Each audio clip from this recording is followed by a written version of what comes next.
Ayun guys, panoorin natin guys, oh. Nagawa siya ng jar. Gamit lang ang putik.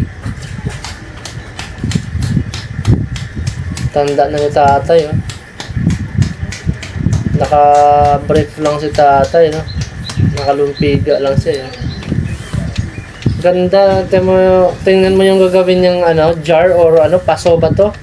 Paso. Yung parang taniman ng bulaklak or jar. Hindi ko lang maano talaga. Pero ang galing gumawa. Gawa lang sa putik. Panoorin nyo guys hanggang dulo guys. Yan, kumuha siya ng sagwan, oh.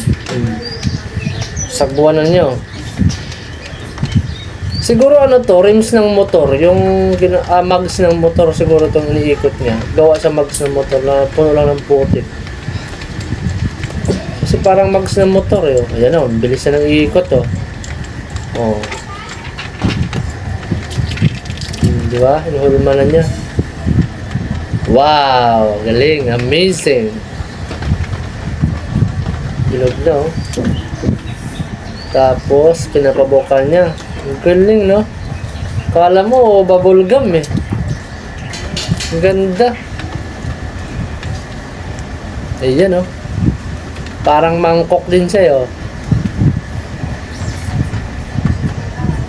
Ang galing ni tatay. Talent niya yan. Ganyan lang pala magawa ng mga jar. Yung parang, yung palayok, alam ko na yung palayok, putik din yan. Gawa din yan sa putik, eh. Pero ibang klaseng putik yan, eh. O, tiyan mo, ang ganda, oh. Galing na tatay maghulma, no. Ibang klaseng putik to, eh. Mga Indiano to, eh. Talentado yung mga Indiano. Ang dami nilang alam na trabaho din. Tapos paggawa niyan, dadalhin niya dito sa Pilipinas.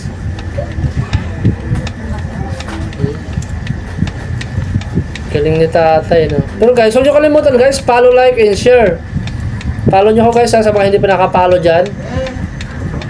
Tsaka comment ka guys kung taga saan ka para alam ko kung saan nakarating ang aking video. Ayan, malapit na matapos, oh. Sabay. Ayan, patapos na yan, oh. Pinipigil niya na yung ikot, oh. Walang preno tayo. Dapat may preno. Ayan.